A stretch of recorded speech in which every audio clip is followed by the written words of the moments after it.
This is Adam Watson.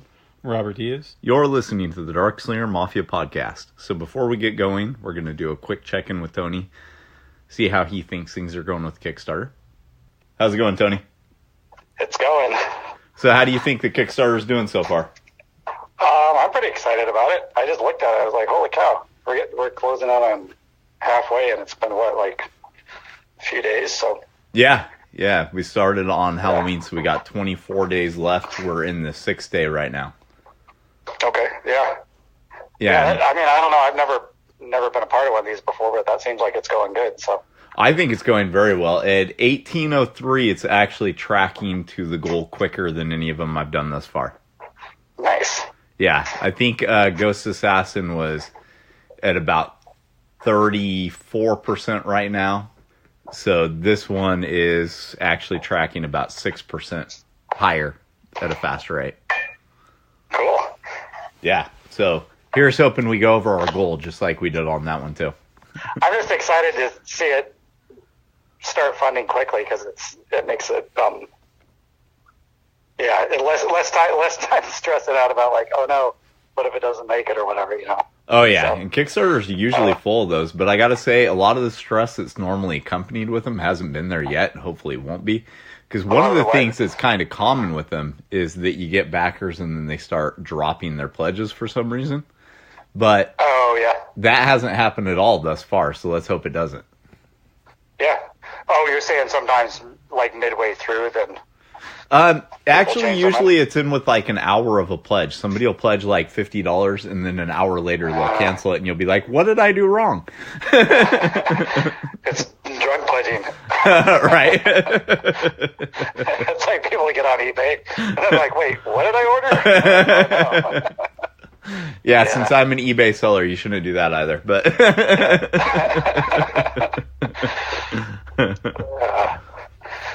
cool. But yeah, it seems like a pretty good project so far. Yeah, it's got good momentum. We've had pledges every day. We've increased by at least $100 every single day. Good deal. Yeah, so we're well on track to meet the funding goal on this one. Just got to keep promoting it, keep plugging, keep doing all that stuff. I'm kind of waiting for the point where people are like, all right, already, we don't want to hear about this anymore, but...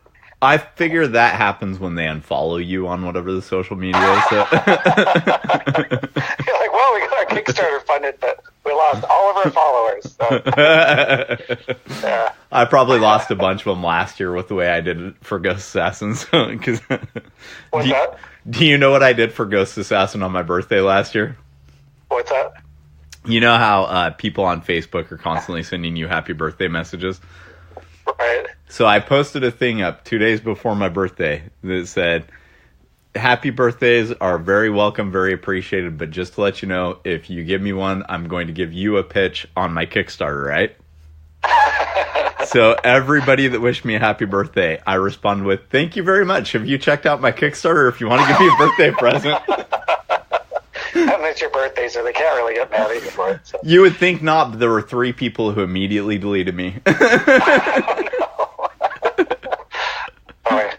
But my grandma was one of the pledges, or one of the people to say happy birthday. I'm like, am I that evil? Yeah, actually I am. Hey, Grandma! I thought you were going to say your grandma was one of the ones that deleted you. I was like, oh. She should have been, but no, she wasn't. Funny. Yeah. So. Yeah, well, I kind of have been laying low on social media for the past couple of months. I'm like, all right, well, just make it up for last time, Right. So, yeah, we'll see. Do you have any questions for Tony while we're on? No, not really. I mean, if he's excited and ready to do it, that's great. Okay. I like the design of the t-shirt. That's the level that I backed. Oh, right on. Looks really cool. Thanks. Yeah, Robert was actually one of our earliest backers. Yeah. It had nothing to do with the text messages and calls that I was getting. I'm not afraid to do that. Robert was at work and I kept calling him and telling him to pledge. Yeah. But all right, we should be recording again next week, so I'll give you a heads up before, and we'll call and do another check-in with you then, if that sounds good. Yeah. All right. Well, thanks for doing this, Tony. All right. Good talking to you guys. Talk to you later. All right. Bye. Okay, we're back now. It was so quick. I know. It's almost like I did editing, splicing stuff, huh? You can't do that. Actually, I can now. Oh. I learned Audacity pretty well at this point. You had the audacity to learn that? I did. That's really stupid, by the way, Robert. I had to, though. Do you know how mind-numbing it would be to hear how many times we say or No. No, I don't, because I don't hear that. No, I don't suppose you do, but the hours of editing that I do hear it.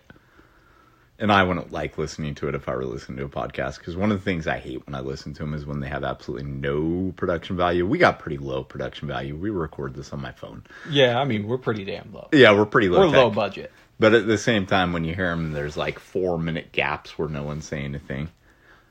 Some people can get away with it. Like you're listening to a Kevin Smith podcast and you hear him hitting his bong. On the one hand, you're like, that could have easily been edited out. On the other hand, No, you let it go because it's Kevin Smith, right? no, it's just joints, I think. No. You hear the roiling water of the bong at times. I don't think I've ever heard him smoking off a bong. You hear him smoke all the time. Listen to the episode where he interviews Grant Morrison. You'll hear... And then... You know... You can't. I can't find those podcasts. Well, the only place I can find those podcasts are people that have like downloaded them themselves that already had them in archives stashed on the net. Because you can open up this thing, I guess it's like a sort of cloud Google Drive thing, and let everybody look at it. That's the only place I can find his old stuff. He used to have it on Stitcher, and then for some reason that went away, and now I don't know. I think you can find it all on YouTube still. I've looked on YouTube and I've never found it. At least just searching. That's where I listen to most of it at. Maybe I'm not searching the right things. I just type in, like, Kevin Smith podcast or interview with someone, and it's always just these little snippets of random things, and it's never the full thing. Yeah. But, Reddit has everything. That's true. So, let's get back to the point of, what we're doing tonight, which is talking about us, not about Kevin Smith. So, the Kickstarter's in full swing at this point. Yeah, have you pledged your money to it? No, I can't, because I'm the creator of it. You can create a different thing and pledge your own money to it. I could, but I could just as easily bother all of you guys until you pledge. Is that tacky, though? What? Is that a bit of a faux pas to pledge your own money to No, I think lots of people actually do that. In fact, one comic creator I know has done it with the last 2 projects he had, despite the fact that he didn't have any money, and his wife's not very happy with him for it, and I know you listen to this podcast. Yeah. That's his problem. Yeah. So in any case, we're currently at $1,803 of our $4,200 goal. That's pretty good so far. I think so, yeah. Yeah, so we're currently at 42% funded. 42%? 42%. Fuck. Yeah. That's good. Yeah, 42% with 24 days. So, I posted an Instagram post earlier, then went to pick up dinner. And in the time that I went to go get dinner, we went up by another $100 and some odd dollars. So it seems like this one has a much higher per backer count than our per backer amount than a lot of my others have had. So a lot of the others, most of the backers were in like the $5 to $25 range. This one has had far more in the $50 and up range. A lot of people apparently want that t-shirt. And then I thought that it looked cool. We're offering a lot of original art with this one. Black is what I would go with for that t-shirt. So far, I haven't looked at the pledges today of what came in exactly, but so far I know we have 2 pieces of the original art from Chronicles #1 that have been taken, and the cover for #4 has been taken. Yep. Looks like #4 cover. Mm-hmm. And then if you go up to the, let's see here. So those are all gone. And then Let's see. Yeah, we have 2 backers on issue number 1, original artwork. And then, yeah. So where is the t-shirt here at? Oh, it's the one that you're on, so that's why. So it's the top. So yeah, we have 9 backers on that one thus far. And that's a $50 tier.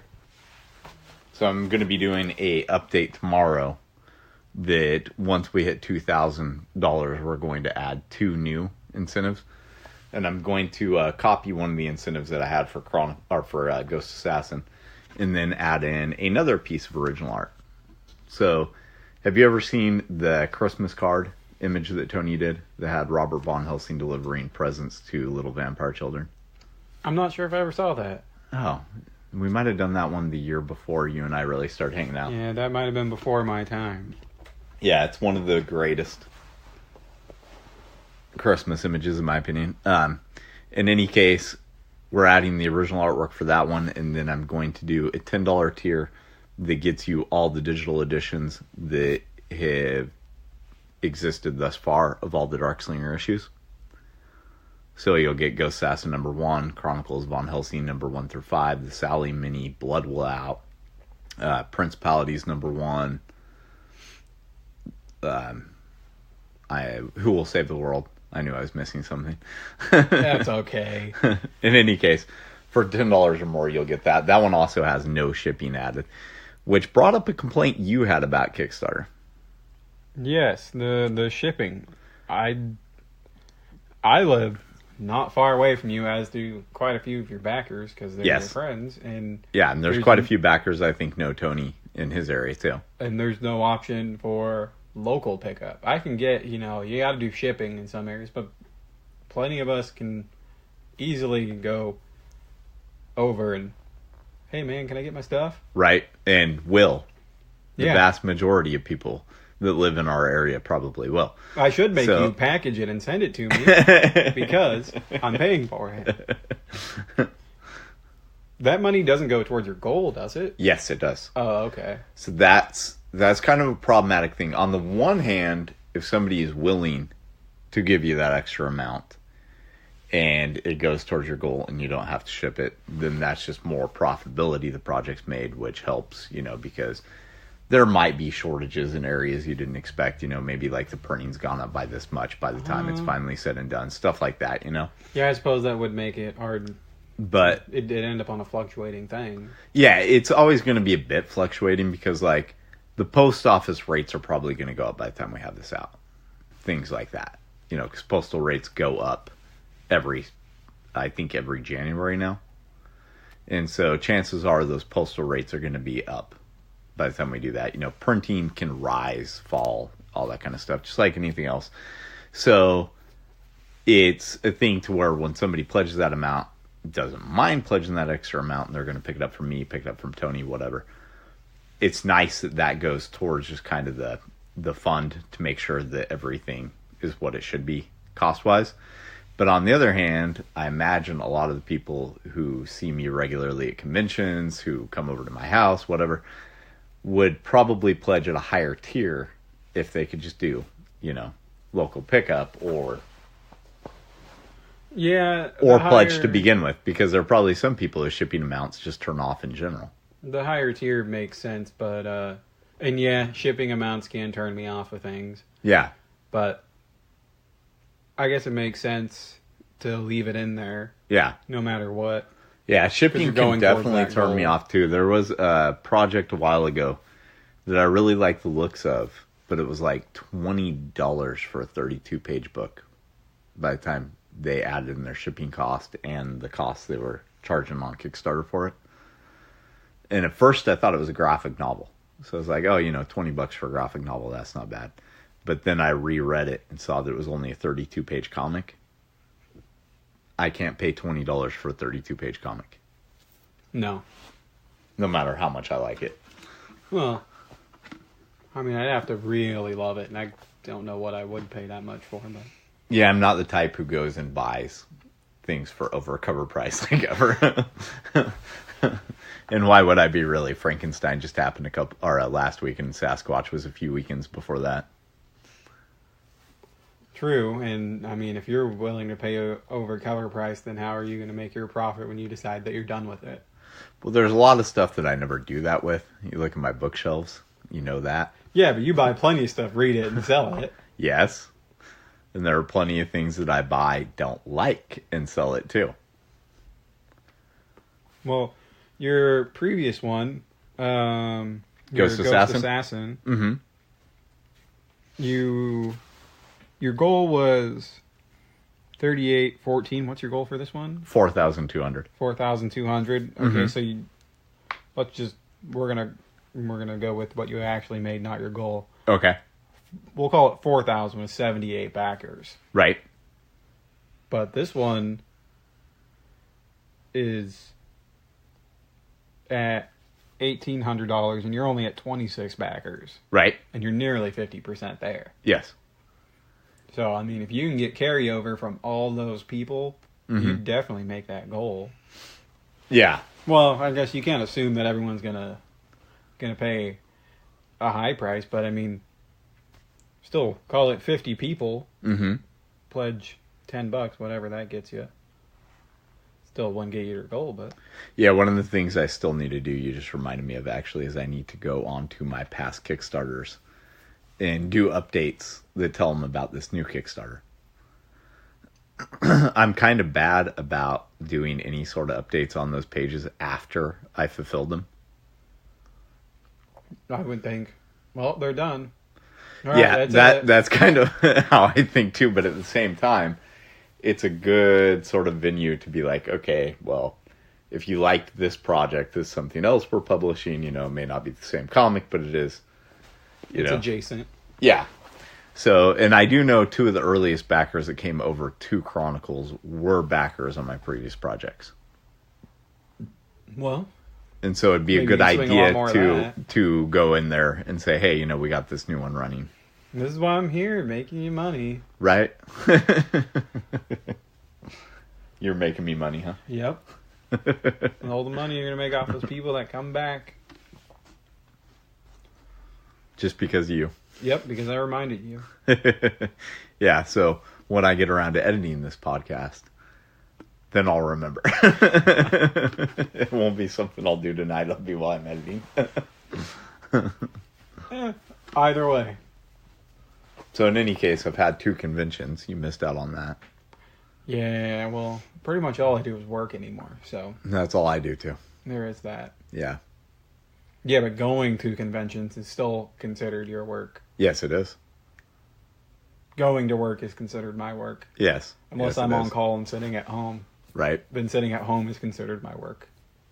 No, that's fair. Are you getting paid for it? Yeah. Oh, well, hey. That's pretty good work then. Yeah. I think 2 days makes... Or no. Is it 2 days? I don't know. It's a very small sum that you're paid. Mm-hmm. It's like 6% of your normal wage. Oh, okay. To be on call. Yeah. Unless you get called out. But whatever. It's cool. A lot of places don't even pay you for on call, do they? I don't know. I wouldn't want to be on call if I wasn't getting paid to just sit there at least a little bit. That's true. That is true. But I guess I never thought about that. I've never worked a job where you had to be on call for anything. Me either. So, I don't know. I don't know if that's the way it normally works or not. But I don't seem to recall because, I've been with girls who had jobs like that, and I don't remember them having any sort of increase in their paycheck. But then again, maybe they just cashed it and didn't tell me. So Probably that. Probably. Can't let someone know how much money you make. That's true. Even if you're married to them, apparently. Yep. Can't do it. Separate finances. That would be you. It's the reason Nicole's never going to marry you. That won't be the reason. I can say a lot stupider things than that. That's true. Where'd you go? Sasquatch in Eugene, and then Frankenstein in Portland. And next up is Crossroads in Salem. Sam Scratch. Yeah, that's the one that I came over to do this. And you're like, oh, hey, sorry, man, I forgot. Well, okay, so Sasquatch I wasn't going to do because I spent all the money on the roof, did all this stuff, and I had already committed to Frankenstein. And it's in Eugene, so it's quite a drive. Yeah. But I got an offer I couldn't refuse. So I went ahead and went down there and did it. And I'm glad I did. I actually made quite a bit there, more than I made there in a long time. And I found some good stuff too. So I know you don't know what they are just by hearing the word, but DC Universe variants. They're variants of comics in the DC Universe. Kinda. So you see that issue of Still that's sitting right over there on that board? Yes. So, in the issue of Green Lantern that's sitting right there on the board. Yeah. So both of those comics are variants. But neither one of them look any different at all than they normally would. With the one below it is a DC Universe variant too. The Guy Gardner. So there's only one difference these have, and that's the barcode right here, right? So this one is a 0 hour barcode variant. The other two are DC Universe variants. And the only difference is just this right here. So they put a symbol there instead of a barcode or direct market picture, right? The reason for that is because back in the day when comics were all over the place, places like Toys R Us and Kmart had these value packs that were all of like last month's comics sold in a single plastic container thing. It's like a really crappy case that you always had to cut with scissors in order to get all the comics out. Which, of course, also means that finding high-grade copies of this stuff is all the more rare, right? But DC had quite a few deals with all these companies where they would do these packs, and if they had sold out on whatever was going into that month's packages, they'd go back to print. Instead of making it look like the direct market version or the newsstand version, they'd swap out the barcode so they knew what they went back to print on, right? I guess that makes sense. So for these were the 0 hour barcode variant Green Lantern. This was in the 0 hour collector's packs. For the DC Universe, it's a little bit harder to tell because they are something that exists for about 6 years worth of stuff. And I think 6 anyway. And they were in several different packs. So like depending on which issue it is, it could have been in like a Green Lantern specific pack or a Superman specific pack or, just that month's pack, whatever the case. These are all rare. They account for like 2% of the total print run that DC did during those years. Depending on what it is, though, is the differentiation and how sought after it is, right? So at Sasquatch how there's that one guy. Wait, have you been to Sasquatch? Nope. Okay, at Sasquatch, there's this dealer who has on the front of his boxes a tag that says 25 cents each or 4 for $1. Nice. When I saw that at first, I laughed. Thought that was funny. And then I started digging through his stuff the first time I'd seen him. And he's like, hey, did you see that I'm doing a special on these? I'm like, yeah, they're a quarter piece. That's awesome. He's like, no, they're 25 cents each or 4 for $1. I'm like, what? Yeah, if you buy 4 of them, they're $1. I better buy 4. Because otherwise, I don't know what your math is going to add up to. In any case. You should have bought 3. I start digging through this time. And, I find a few things that I want.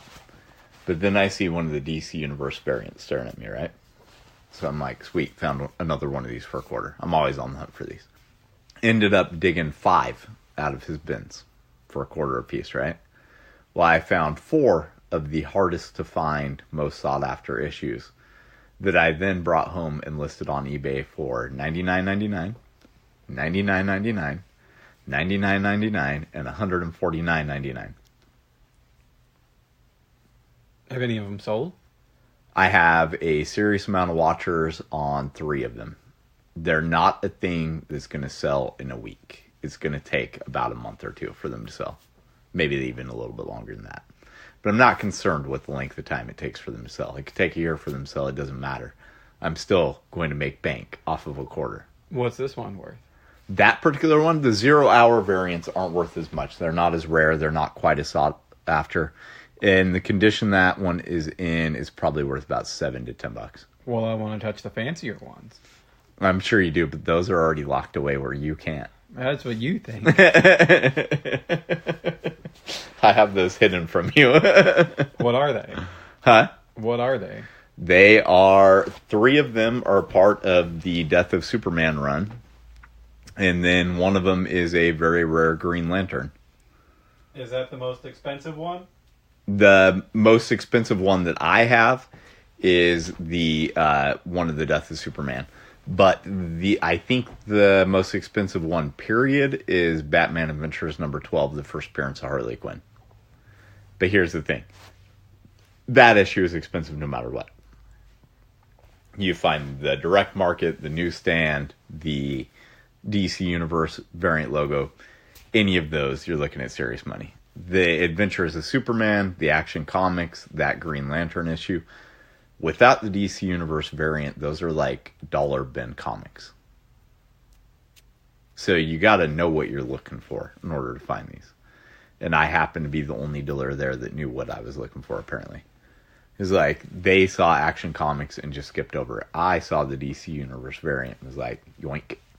So, in any case, they would be worth a slight bit more if they were in a little bit better shape, but they're in mid-grade. Hey, off a quarter and some drive time. Yeah. Plus, I made my table, Not my gas, my food, and quite a bit more than that. So. It wasn't a quarter. That was actually $1 well, for all 4 of them. I didn't actually pay too. They weren't a quarter a piece. They were $1 for all 4, yeah. So yeah, I got that. I really hope he's joking, because if he is, that's funny. Well, like, especially if he's selling it that hard. If he was joking, I will just say he delivers his jokes more dryly than anyone I've ever seen in my life, because he did not appear whatsoever to be joking. That's what makes it funny. But I also found some trade paperbacks there for $0.25 a piece. So I should do nice. that next time I'm with you. On one of your boxes. Those are 50 cents each, or 4 for $2. Yeah, it's better if you buy 4. It's a better deal. No. You should say 10 for 5. Like, those are 50 cents each, or 10 for $5. You know, if someone didn't do the math on that, they'd think, "Oh, that's a great deal." Right. So yeah. In any case, I also found a couple of trade paperbacks for $0.25 a piece, which always makes me happy. To read? I don't know. I didn't find that much stuff to read, really. The trades for $0.25 a piece, I've read 2 of them thus far. The one I didn't make it very far in. I was like, oh, I'm glad I only spent $0.25 on this. And I went ahead and, put it in my to-sell bins. The other one I read, and I was like, holy shit, this is actually really good. How have I never read this before? It's called Power and Glory. And I always thought the covers were really stupid. I've had it in my, the single issues of it in my bins. Again and again and again. Never read them. Just thought it looked stupid, right? But it was a quarter trade paperback, and I'm more likely to read something that way than I am in single issue format. Yeah. So I went ahead and started reading it, and I will say, it seems like it's a predecessor to The Boys. Because about the government engineering the superhero who's a total asshole. And they think that, it's going to be really good publicity for them. And then the guy who's doing it all for the government, it's just a government contract. He's actually this big corporate business guy. And the serum that they give the superhero, it amplifies everything about him, right? So you know how they say Captain America got more good after he had the serum because it amplified everything? Well, this guy was terrified of being touched. He thought everyone was going to give him AIDS all the time. So it amplified his fear of being touched. So the first supervillain battle he goes to have, he takes off running and screaming because he's afraid that the supervillain's going to touch him. That's pretty funny. Yeah, it was actually really good. I really enjoyed it. I've always been interested to read The Boys because Alex has been reading it for a long time. He read my copies. Oh, well, and that's where he got it from. And I think he has his own. Either that or he has yours. He doesn't have mine, so well, he must have his own now. I just never got around to reading it because it sounded really cool. And then they made a TV show. I haven't watched that either. I watched the TV show. I like Carl Urban, though. He's in that. So there's a few nitpicks I have being a huge, huge fan of that comic. Shut up, you nitpicker. I knew, this isn't a nitpick, but I knew that the TV show, there was absolutely no way they could go as bad as the comic. Because the comic has full-on graphic scenes in it. I mean, like, graphic. And I knew they wouldn't be doing that in TV show, otherwise it's going to be X-rated, right? Well, it's a graphic novel. True. It's a little bit more graphic than most people are used to, though. Because it actually shows fellatio and, you know, that kind of stuff. Fancy man terms. Yeah, fancy man terms. So, in any case, I knew that was going to happen, but Butcher, the main character, is supposed to be this huge, menacing, Punisher-like character, right? And Carl Urban's like, what, 5'8"? No idea. Never met He's not a very big guy. He's not very big at all. And I don't know. I think they could have picked somebody better for Butcher. He did a pretty good job, but he's not quite as much of a hard ass is what I would have liked for Butcher. Though he did play a really good one in Dredd. I liked that Dredd movie. I do too. That's a great movie. And he never took off his helmet. Which he shouldn't. Sylvester Stallone never had his helmet on. So why haven't you read The Boys yet? I don't know. I just never got around to it. I never picked it up. There's plenty of things, you know, you want to read, but you never just pick it up. Well, I'd recommend that one above pretty much everything else. Maybe I'll pick it up. You should. Especially if Alex has it, you can just steal it from him. Well, if you read yours, I don't know how many of if he has, like, the start of it. Especially because he lends out his stuff and doesn't care if he gets it back. Yeah, he does that. Yeah. He's like old school comic reader. I can get that. If you like it, as long as you're not, like, sentimentally attached to it, then you give it to someone else and let them enjoy it. Give it to another person. Yeah, it's my stuff. I don't want anyone else to have it. Don't touch my I don't shit. like people touching my stuff. I can't say I've even touched in really many of your personal comics. No, you have not.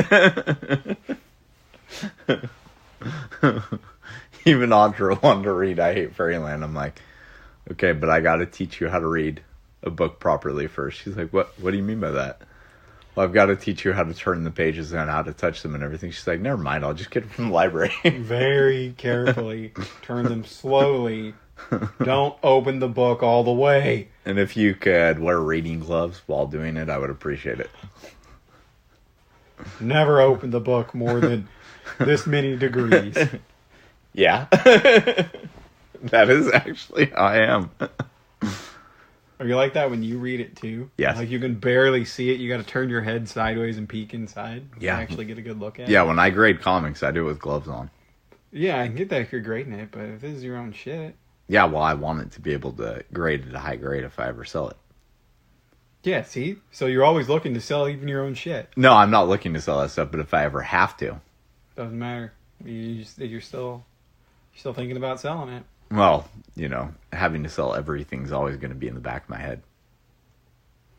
Because what do I do for a living? True. Yeah. You can't grow attached. No, not overly, I guess. But I don't know. I have an awful lot of graphic novels for somebody who doesn't grow attached, right? Nah. It's been bigger, it's been smaller. You do know this isn't all of them, right? Yeah. Okay. There's at least that many more in the office right now. So Frankenstein. Yeah, Frankenstein. So it was the first show, and I don't know how long that I actually had to leave early. I didn't know you left early from shows. I don't, but I had such a bad migraine that I felt like I was going to die. And the music was just making it worse. And so it was only like an hour, but I just asked Andy, you know, if there was any problem with me taking off a bit early. I wasn't just going to leave without, you know, talking to the comp promoter. And yeah, I had to end up leaving early because my head was absolutely killing me. It was making me sick. Gross. Yeah. It was very gross. Can't say I've ever had that problem. You Never had a know, migraine. I didn't used to. I just started really developing them in the last couple of years. In any case. But how did you do, though, in that amount of time? It was definitely the slowest of any of those I've ever done. I would, of course, still do it again. You know, I'm always willing to do a Frankenstein. But there wasn't as many people there, and then I wasn't able to get as many boxes as I would have liked loaded with new stuff before the show. So, you know, there's a lot of that kind of stuff. And what about the pickings? As far as the pickings go, there was actually a lady selling tons of hardcovers for $2 a piece and trade paperbacks for $1 a piece. Man. But, you know, I kind of have that thing in my head where I'm not going to spend a bunch of money before I've made my money. So I bought one book from her for $1 called Underwater Welder, which is something I've been interested in checking out for a while. And it's probably going to take me like 3 years before I actually get around to reading it. But hey, I got it for $1, you know, $20 cover price. So that's pretty damn good, right? Yeah. And then there was a guy selling 10-cent books that I picked up 14 from there. And I thought it was really funny because one of them I picked up out of there was actually a tattoo design book that I published for Emily way back, like 12 years ago. There's probably only like 50 copies of this thing that exist. And I saw that in his 10-cent bin. I'm like, oh, I got to get that. And then... what are you going to do with it? Oh, the kids already claimed it. They didn't have a copy of it. You know, it's something that mom did. So, you know, they should have a copy of it. And because shit, I think I only have one copy of it. And then there was just some odds and ends stuff there that I thought, oh, you know, I could either flip this or a few things to read. Like I got a few issues of Elementals, and then I should be getting close to having that whole thing now. And then he had like a Ninja Turtles book that had an $8 cover price. It was like, that's got to be at least $4, you know, so I'll pick that up for 10 cents. And then a couple of people had quarter bin boxes, and I found a few things here and there in them. Not anything that was a big score, like a Sasquatch. That was definitely where I found the most valuable stuff to flip this time around. Did you make your table and gas money? Yeah, I made my table gas money, food costs, all that. You know, I made profit. It wasn't very much over what all the costs were. But it's okay. Frankenstein's fun. You know, I had a lot of fun there. It wasn't that. It's just about halfway through, my head just absolutely started pounding. And, you know, if there is one complaint I have about that show, it's that I hate the music they play there. And you know how music that you hate when you have a headache starts really wearing on you? Well, it was getting worse and worse and worse the more the migraine built. So it'd be nice if they cut it or just like turn it down real low. Yeah, some of it wasn't that bad, but then around the time my migraine was really flaring up, there was what I can only describe as 70s techno blaring. Oh, nice. Yeah, it was a song that was so annoying that when it stopped, like half of the vendors started clapping. That's probably not quite half, but you know, there were quite a few people I saw that were clapping. And then immediately after that, another 70s techno sounding song immediately started up. And I don't know that 70s techno is accurate because I don't know that techno existed in the 70s, but that's what it sounded like to me. Did not enjoy it. Did not like it. You could still make 70s techno, though. Yes. Yeah, you could. You can make techno sound like it came from any era, I suppose. Whatever the case, though, it wasn't for me. I didn't like it. Well, at least you made money. Yeah, exactly. That's what counts. So, we are going to be doing a new feature on every episode from now on. And that's what we're going to end this out with. A creature double feature? That'd be cool. But no, we're going to start putting kids review comics into the main podcast. So that's what we're going to end every episode with. Like you're just going to attach it onto the end of it? Yeah. It's going to be edited in. So we're going to go ahead and go grab one of the kids. That's odd. And add that in. Odd choice. What made you come to that decision? Nope. I guess we're not done recording it. Yeah, who said that I was done talking? Oh, okay. What made me come to that decision was, well, for starters, those little segments on YouTube do like 100 times better than our podcast does, so why not add it in? You sure it's not the kids watching it over and over again? No, I'm positive it's not, because they've watched them like one time. Well, For another, I think it's funny to hear the kids talk about the comics they're reading. So why not, right? you should just drop a stack of comics in your phone in the middle of the room and just walk away. And listen to them talk about them later. Yeah. Close them in there for like an hour. See what comes of it. Okay. Remember how to do that. So we got the birthday girl on to review a comic for our little kids review comics segment that's now going to be a part of the main podcast. Who do we got on tonight? Oh, May Watson. What book you got today? Afterlife with Archie. It's the first volume? Yes. Okay, so it's the actual trade paperback? Mm-hmm. All right, where'd you get that at? I think you bought it for me at Red, White, and Blue. Oh, is that where we got that? Uh-huh. Huh, good. How much did it cost? I don't remember. That's not really relevant. $5, I think. Okay, so tell us what Afterlife with Archie's about. It's about, so the main character, I think, is obviously Archie. Right. It starts off with Jughead. His dog, Hot Dog, gets hit by a car that's actually driven by Reggie. Mm-hmm. So Reggie hits his dog, Hot Dog, and he's dead. So he takes the dog to Sabrina, like Sabrina the Teenage Witch, yeah. Right. Because apparently they're friends. I didn't know how Sabrina went in with She's in the Archie. Archie universe. I didn't know that. Yeah. But he took Hot Dog to Sabrina's house to see if Sabrina and her two aunts could heal the dog, because obviously, like, he's Jughead's best friend and stuff, and Jughead didn't want the dog to die, yeah, all that. And so they can't heal Hot Dog. So Jughead puts him in his dog house. He comes back home, puts him in the dog house, and he's like super beat up about it. Then Sabrina sneaks out of her house and telling her cat, I forgot his name. He's a little... Salem. Yeah, Salem.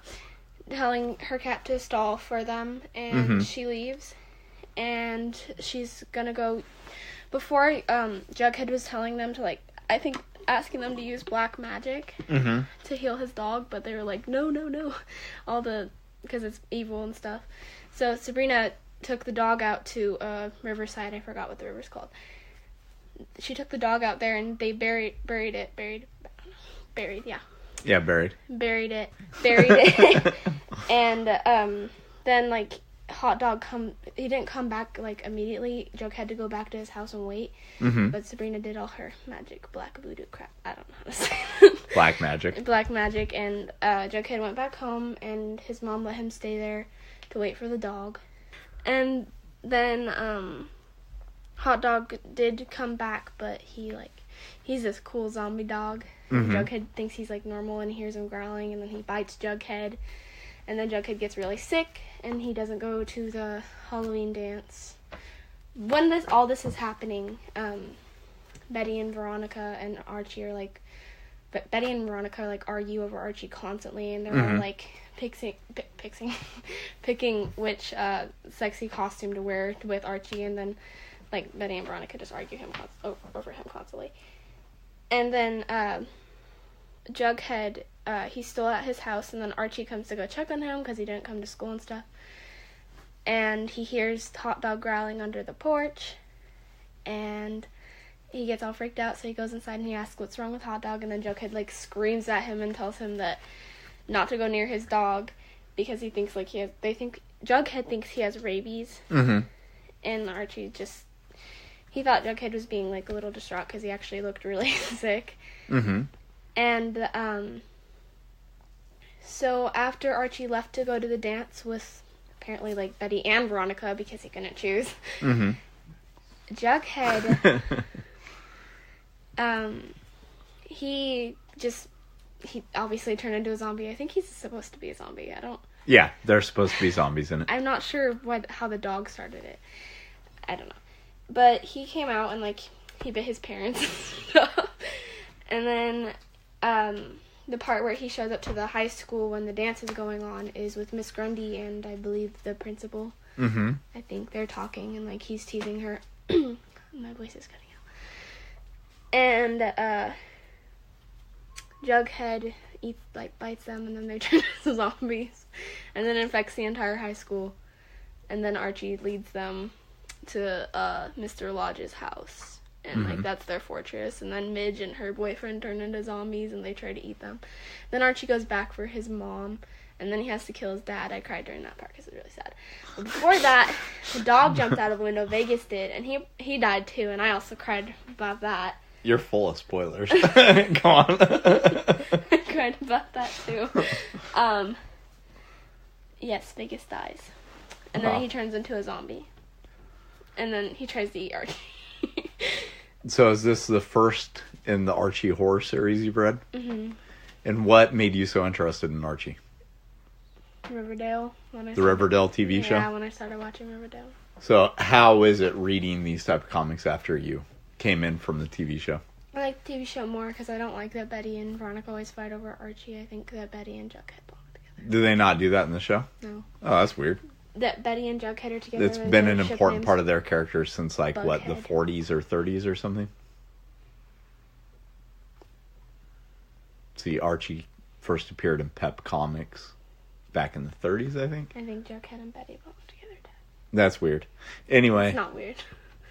So, are you interested in reading more of Afterlife with Archie, or Jughead the Hunger, or the Sabrina? Yeah. You'd read more in it? Yeah, you just haven't bought me anymore yet. What age group do you think this is good for? 13 teenagers. So okay. Not like anyone 10 or 12. Okay, so not too young on this one? Yeah, because the dog dies. Right. Kids can't handle that, man. That's sad. How would you rate the storytelling, the writing? 10 out of 10. 10 out of 10? Wow. Yeah. It's a lot higher than I'd give it. I don't What care. about the artwork? The artwork is like 1,000,000 out of 10. I love Archie's artwork, like how it's drawn. Okay, so you really like the artwork. 1,000,000 out of 10. That's quite high. Yeah, it is.